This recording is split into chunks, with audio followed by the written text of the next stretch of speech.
Commander, can you hear us? Aboard the International Space Station, where we're joined with our international crew from the Space Shuttle Discovery. Welcome aboard. Glad to hear your voice. We hear you loud and clear, sir.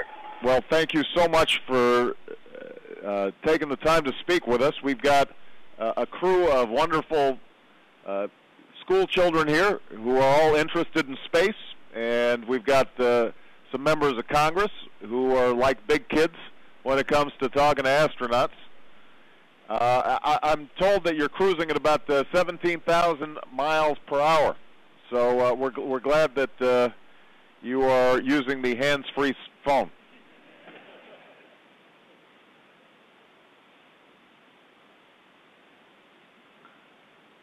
Mr. President, we go around the planet once every 90 minutes. It's quite a thrill, and it is very fast, and we see 16 sunrises and 16 sunsets every day.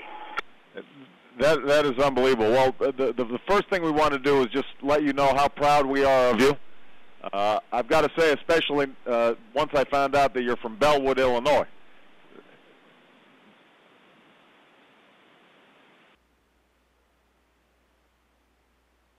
President, it was a beautiful place to grow up, and I have a lot of roots that are still there. Well, that's great. We are really excited about the project that you're doing. My understanding is that you are installing some additional solar panels on the space station, and that's actually going to increase the number of people that can work out of the space station. Is that correct?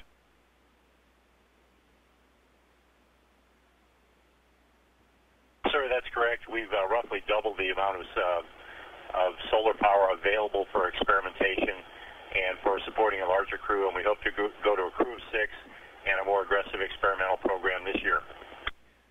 Well, this is really exciting because we're investing back here on the ground a whole array of solar and other renewable energy projects, and so to find out that you're doing this up at the space station is particularly exciting. Can I ask, how exactly do you end up installing these solar panels? What's involved? Somebody want to give us a rundown on how you go about doing it?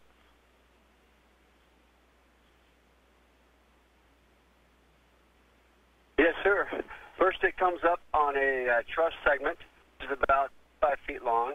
We use a robotic arm to attach it to the end of another truss segment, and then once that's attached and bolted on to spacewalks, then we'll go ahead and unfurl, or actually deploy, the solar arrays in a position so that we can unfurl them from inside during commanding through software. About how long does it take?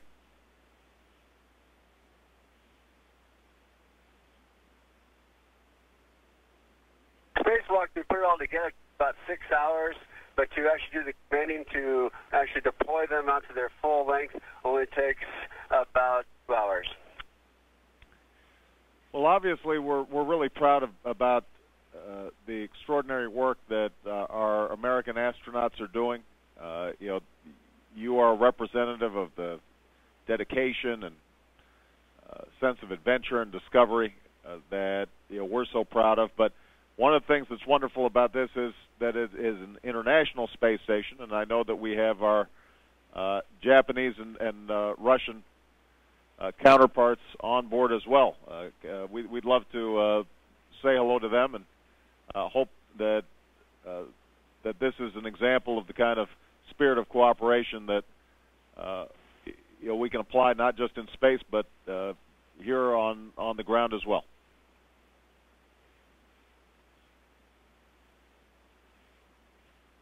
Yeah, it's an honor to have a chance to talk with you, Mr. President. We have a Russian crew member, American crew member, and I'm from Japan, and we have 15 countries working together in this wonderful project, National Space Station, as well as on the ground in space, and this really symbolizes the future of the scientific development of the world, and I'm just happy to be part of this. That's wonderful.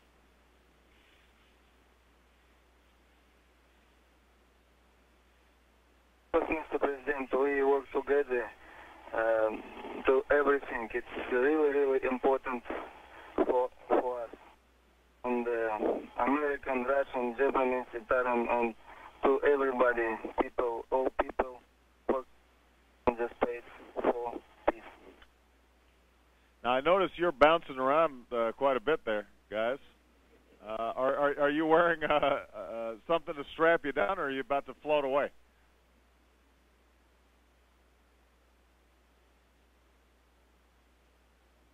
Mr. President, we're just holding on with our toes onto some handrails below us, and at any moment we could all just easily float up.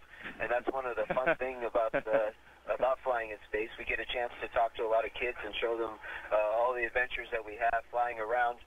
It's also, it's not just a lot of fun. It's a little bit tough on our bodies. We have to exercise. And so we get a chance to talk to a lot of schools while we're up here, schools all over the planet, to help inspire the next generation. Yeah, I hear that you're going to be talking to my alma mater, Puno School, when you fly over Hawaii.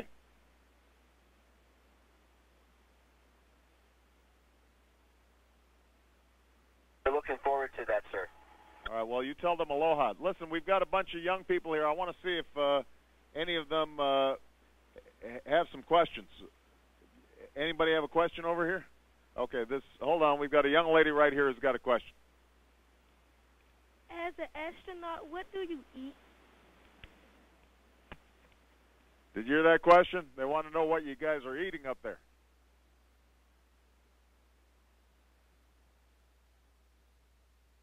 We're eating really well. We eat a lot of, it's prepared at NASA, but it's kind of like the backpacking food. It's dehydrated, rehydrate it, and warm it up.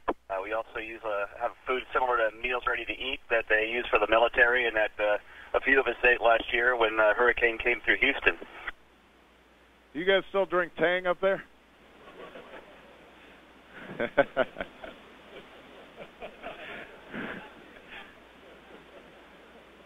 I've got Bill Nelson here, and he says that's been taken off the menu.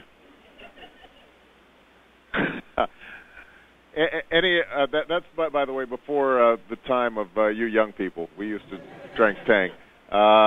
We got a young man right here. Hold on one second. Can you play video games in space? Can you play video games in space?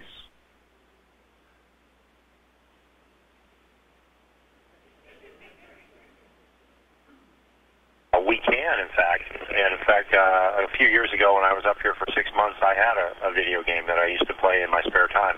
Unfortunately, we don't have much spare time. So we can. We have a lot of laptop computers, but for the most part, we stay real busy doing real work. Tell us what kinds of experiments are you doing? Once you got the panel up, what kinds of other activities are you doing? Is it mostly just maintaining the craft, or are there certain experiments or projects that you're engaged in as well?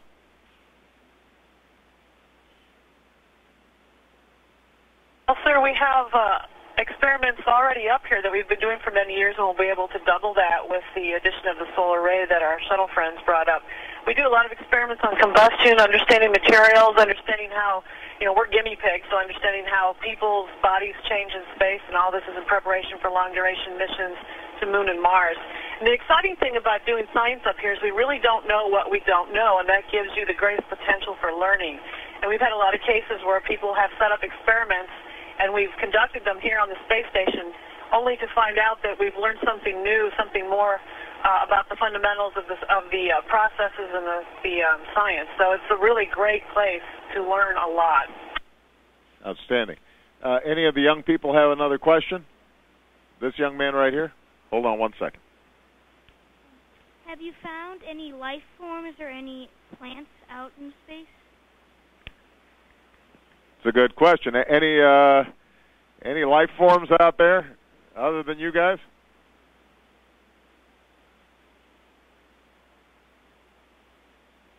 We did an experiment on this mission to take a swab or a sample of the surface of the EVA, the spacewalker's gloves, both before and after the spacewalk. And that was sort of a demonstration of the type of technology that we'll be able to use on the Moon and Mars for the same purpose, to try and see if we can determine what sort of bacteria or microorganisms are living in the various environments we're going to encounter. We unfortunately haven't really found anything here. I think we'll have much more success at finding new types of life and different structures when we go to places like Moon and Mars and moons of Titan and these other types of environments. Excellent question. All right. We've got a young man back here. What things did you have to study to be an astronaut? All right, that's a good question. You guys are all extraordinarily trained. What if we've got some budding astronauts over here? What should they be doing? I'm assuming they better hit the books on science and math.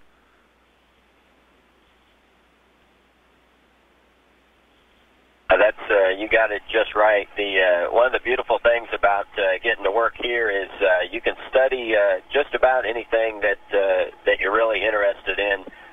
Science and math being a big part of it, but we have medical doctors, geologists, engineers, and physicists in the group here with us. So it's pretty much anything in the math and science field. We've got a couple of school teachers here with us, so studying education as well as the math and science. But there really is room up here for everybody. The important part, though, is to work really hard and do well in school. It'll make a difference in your future. And what about fitness requirements these days?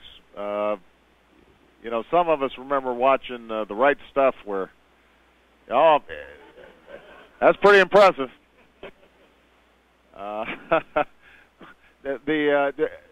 Is there a particular Mr. President, the fitness requirements are still. Go ahead. Go ahead. I'm sorry. President, the fitness requirements are still there. Matter of fact, the International Space Station just recently incorporated a new fitness machine. It's a very, very fancy workout machine you see in a gym, but it's called the A-Red, and we can do a lot of good exercise on it, leg exercise, strength training for your legs as well as your upper body. So, particularly for the long duration folks, it's very important to maintain your muscles in good tone and help you readapt when you get back on planet Earth. Excellent. Okay, there's a young lady back here had a question. When you say you exercise, what do you do?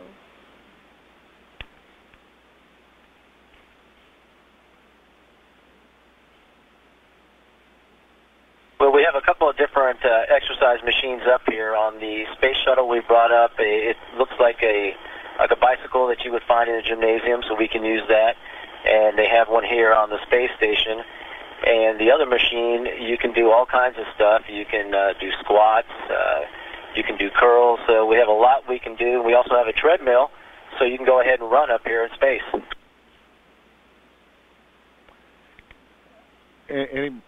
Okay, we got another question from a young man. Hold on. Do you know how many stars there are in space?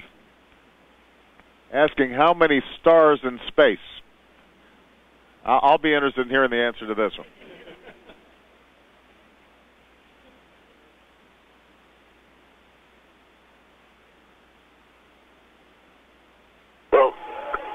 Aboard the International Space Station, we can look down and see our beautiful planet Earth, and we can also look up and see the rest of the cosmos.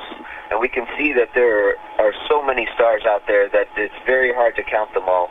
And we can see that our Earth is a very small planet in such a big universe. And it's just really amazing because it gives us a deep perspective of that we have to really take good care of our own planet, and that our own planet is just a small place, and we have the whole rest of the universe to work together in an international sense and go explore this whole universe that's in front of us and all the discoveries that we'll make together. So maybe we'll someday be able to count how many stars that we have, because we're starting to go to the stars as human beings together, and that's what's really exciting about serving aboard the International Space Station and flying up and down on space shuttles, is that we're part of that great adventure, and we need you kids to study hard, because we can't do it all by ourselves. We really need you guys to work hard and do whatever you're supposed to do, and do it well, like Tony said, because there's a whole universe in front of us. I had a quick question. Does weightlessness have an impact in terms of your ability to sleep?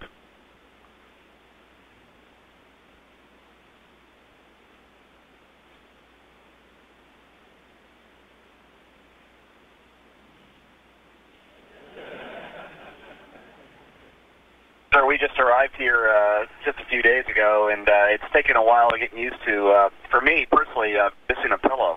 You're used to laying down on a mattress and having a place to rest your head, and so it's taken a while to get used to that. Well, I know the kids got a chance to ask some questions. I want to make sure that if there are any members of Congress who've got some questions that they're interested in, that they've got a chance too. Okay, hold on. This is Kay Bailey Hutchinson from Texas. I understand that you are doing experiments on salmonella and watching those organisms and how they react and grow, and we've had some salmonella problems here on Earth.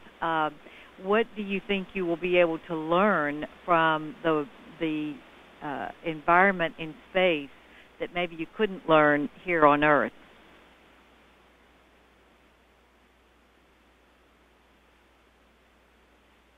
Actually going to have a bit of a hard time answering that question. We do indeed have an experiment called the National Laboratory Program Vaccine Experiment, in which salmonella in which certain microorganisms are exposed to salmonella. My job as an astronaut was basically to turn the crank and activate the experiment, and then after about 4 or 5 days, turn the crank again and deactivate it. I'm not exactly sure what the scientists are going to do with the data back at home or with the samples. We are returning, however, 8 big vials of samples of these cultures with microorganisms and salmonella, and let the scientists go to work.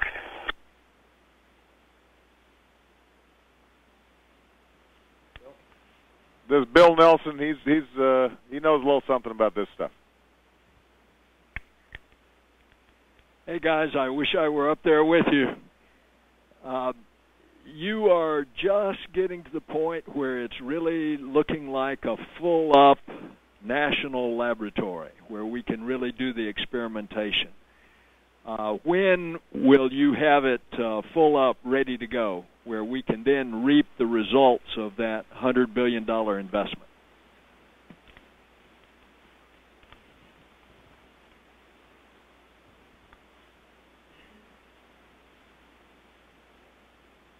It's nice to hear you again, sir. The International Space Station has already been delivering some of the science we've promised. Where we are now is an Expedition 18, our crew, we're making the turn from 3 people to 6 people. The next crew that comes after us, a few months after we get replaced, we'll have 6 people on board the International Space Station. So that's why we needed the solar power. That's why we needed the second toilet and other things, so that we have a room and facilities for 6 people. And once we have 6 people, we'll have enough time and energy, solar power, I mean, to run all the experiments that we can. And then it's just a matter of getting enough experiments up and down from the space station to really reap on that science. We've already been delivering, and we got a lot more to come. And like Sandy said, there's a lot of things we don't know, so there's some really interesting discoveries out in front of us. Do any of the young people have any more questions? Hold on one second. We've got one here. Do you love doing your job? They asked if you love doing your job.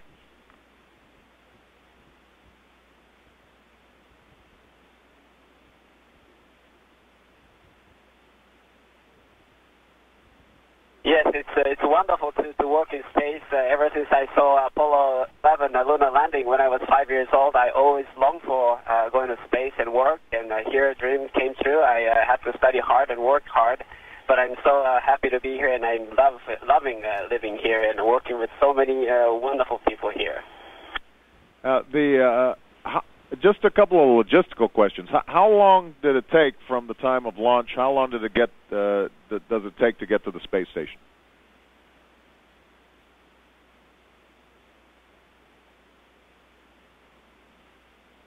Well, Mr. President, let me answer that in two ways. First of all, it takes us about 8.5 minutes to get to orbit, and at that time we're going 17,500 miles an hour, but we're in a bit of a tail chase with the space station, and it's approximately about a day and a half to 2 days later that we actually rejoin with the space station. Okay, so 8 minutes just to get in orbit, but then you've got to basically try to catch up with the space station and match up so that you can lock in. Sure, that's exactly right. Okay. Anybody have any more questions? Hold on one second. What's your favorite or the most interesting experiment you're working on up at the space station? Okay, do you guys have a favorite experiment right now?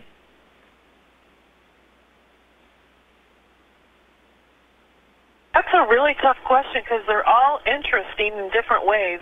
Mike and I were doing a flame experiment where we were trying to help the scientists on the ground understand how fire behaves up here. There's all kinds of reasons for that. So that was interesting because it's sort of an unusual environment to intentionally put a fire. I think one of the ones I like the most is an experiment that we're doing on ourselves to try and understand how our nutritional state changes and our biochemistry changes, and that'll help us design food and understand a little bit more about the processes that the human body undergoes. That's probably my favorite one. But there's all kinds of interesting things in all of the experiments. Now, can I ask you a question? Were you tempted to cut your hair shorter while you were up there, or is it fun in weightlessness? Well, that's a really good question because it is a little bit of an overhead to take care of long hair here. I think, ideally a short haircut's the way to go, but quite frankly, on me it wouldn't be so nice, so I kept it long. I think it's a real fashion statement. Hold on one second. We've got another young man back here. How much spare time do you have in this day? How much spare time do you have? It sounds like you guys are pretty busy.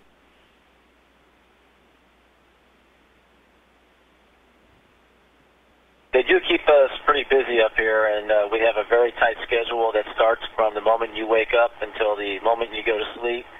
But they give us a little bit of time in the morning to get yourself ready, get yourself cleaned up, have some breakfast, and the same in the evening. So we can use that time to either call down to our family and friends, or maybe even check our email and see how things are going back on Earth. Now that's interesting. Does email work pretty much the same between the space station and computers here on Earth?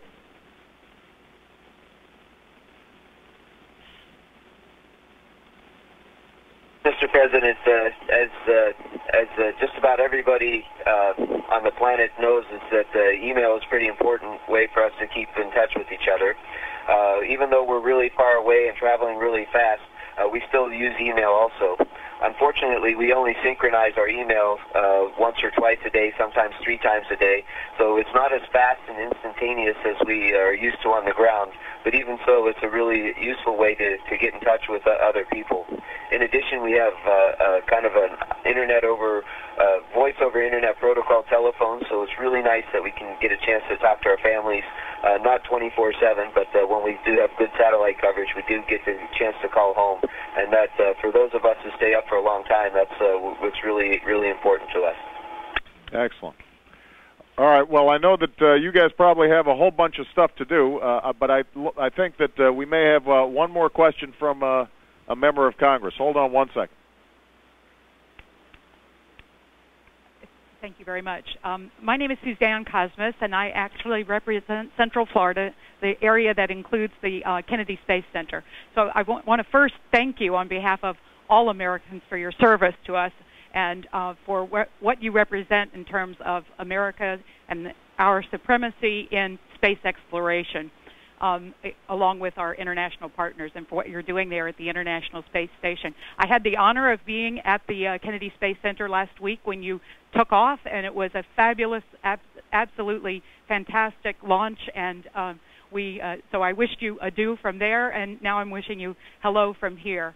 I want to thank you again for your service and tell you how excited I am to be representing the Kennedy Space Station in that area, but also for what you do that inspires people to be interested in the science and technology that has led us to this pioneering place where you are. And the things that we anticipate that we will be able to reap from your service, I'm very thrilled about, particularly the idea, as the President has said, of alternative energies and the fact that you're using solar panels in space, what we're hoping in the long run that you will be able to, from space, use solar energy to come back to Earth. And again, I'm thrilled to be here and very excited to have the opportunity to talk to you. And thank you so much for your service to our country. Well, I think that all of us echo. Well, thank you, ma'am. We appreciate that, and each one of us here is very lucky and honored to be right where we're at here today. So the honor is all ours. We're honored to be here doing this great work. Well, I think all of us echo the sentiment. We are extraordinarily proud of you. We're so grateful that you took the time to speak to all of us. I know these young people are pretty excited to be on a direct link with astronauts in space. So does everybody want to say goodbye? All right, they're all beaming, and we appreciate you guys. So look forward to seeing you when you're back on the ground. God bless you. Thank you, Mr. President. On behalf of the Space Shuttle Discovery crew here in the dark blue shirts, I want to say we're very honored that you spent some time with us today. It meant a lot to us. We thank you very much. And from one Chicago guy to another, I wish you well, sir. And for the closing comments, I'll pass the microphone off to Commander Mike Fink, the commander of the International Space Station. Thank you. And Mr. President, I'm not from Chicago. I'm sorry about that.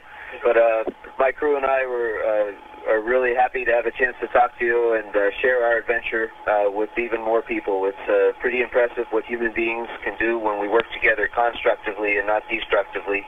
And that's the mission of the International Space Station. So thanks for joining us. Thanks for flying with us at 17,500 miles an hour today. And we're glad to have a chance to share it with you and the distinguished members from Congress, as well as all the kids out there. So everybody, thanks again for joining us. Thank you, guys. Bye-bye.